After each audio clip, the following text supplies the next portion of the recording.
నిర్మల్ జిల్లాలో కురుస్తున్న అకాల వర్షాలకు తమ పంటలు నష్టపోయి పెట్టుబడి కూడా రాని పరిస్థితి దాపురించిందని రైతులు ఆందోళన చెందుతున్నారు. వరి పంట నేల కొరిగిపోతే మొక్కజొన్న తడిసి మొలక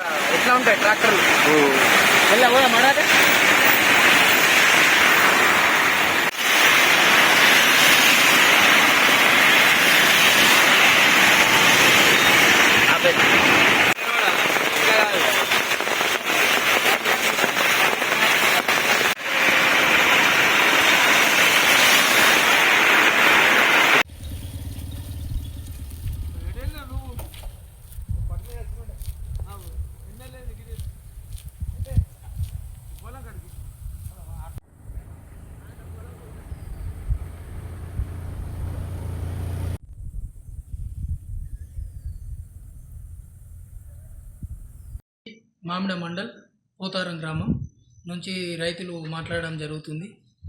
ఈ వర్షాల వల్ల చాలా ఇబ్బందులకు గురవుతున్నాము.